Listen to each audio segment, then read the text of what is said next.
Hello again, this is Adam Wilder. Now that the textured earth applied in the last episode has had time to dry, we are ready to move on with some more enamel earth and dust tones. To start, we are going to be using gray dirt spatter, along with some dark street dirt effect from the Nitroline. Some enamel thinner will also be needed to help blend the effects.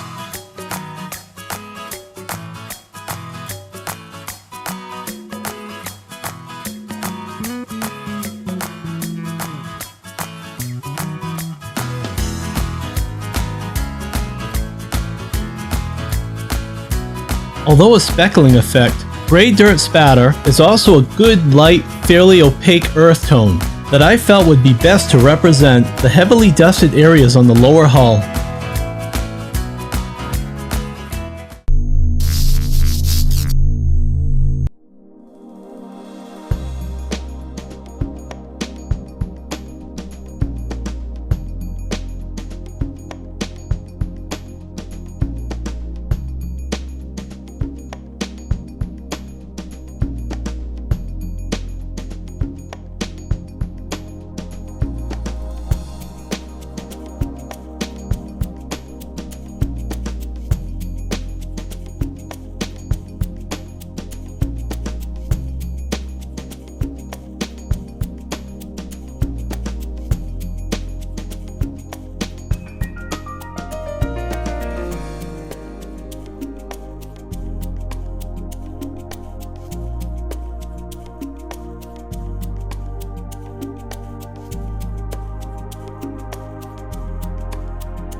You can see that we are keeping the heavy dust effect focused around the running gear under the tracks.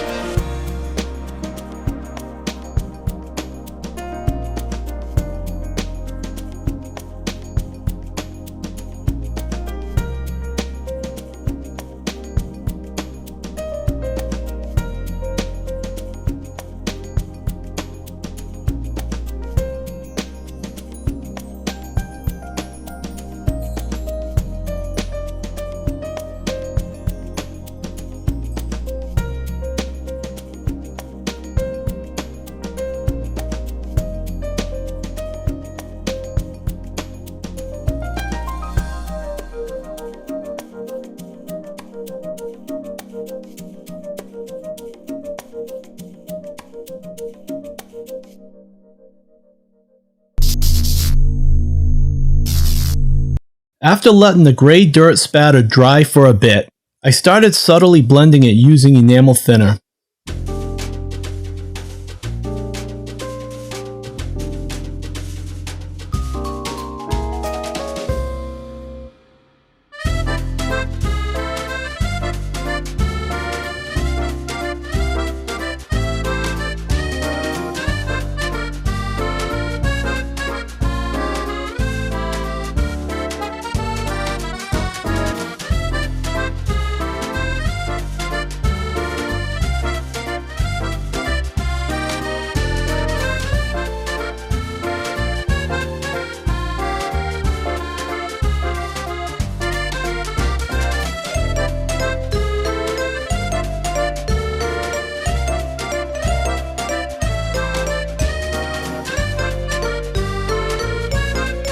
We are only blending the effect, slightly giving it more of an authentic mixed up look.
Let's now add some dust effects to the rest of the model, using the same methods. Moving on to the upper hull, I used a dark streak dirt over the darker tones of the color modulation.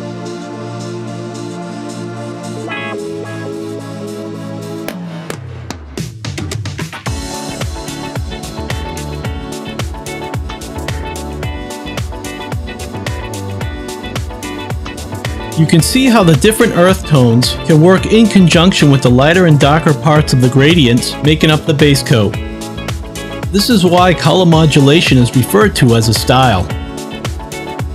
There are many different layers in the model's finish that play a role in this approach.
As we move toward the rear of the hull, I also added some diesel exhaust, as I will explain shortly.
It is evident here how you can use the dust effects to create contrast amongst details, such as the rear and middle upper hull plates, hatches, vents, and exhaust brackets.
The semi-glossy diesel effect that I am applying now will work as a base for what will be the oily smoke effect around the exhaust pipes.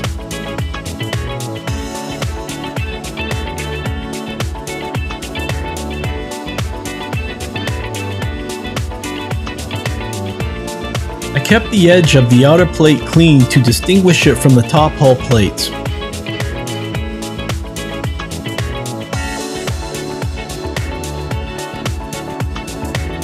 The fuel used in Soviet AFVs is made from an inexpensive, low-quality diesel containing lots of oil and other impurities. Therefore, lots of satin glossy areas of oil will be present around the exhaust pipes of these vehicles.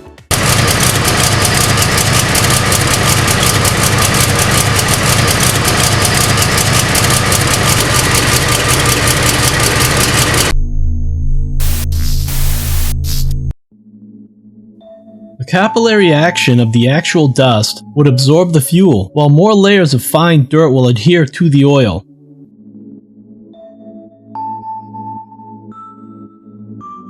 Therefore, you should always have areas of matte grime present around satin glossy effects such as these.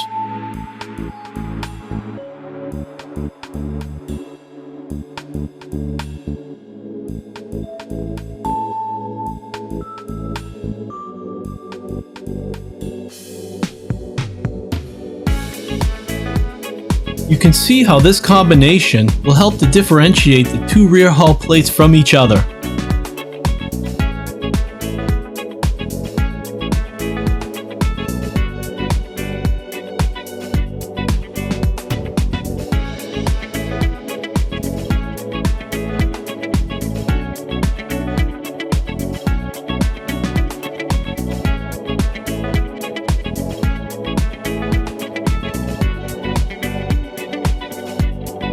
Moving on to the turret, I focused the dust effect into the areas where they would be less likely to be wiped away by the crew and tank riders. We also further highlighted the interlocking plates, making up the sides and top of the turret.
After blending, I would recommend waiting a few minutes for the thinner to dry.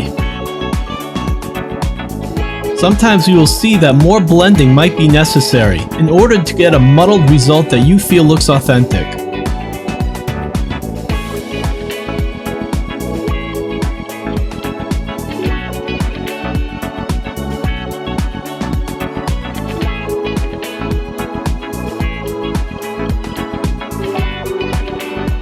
In the next episode, we will continue with the wheels.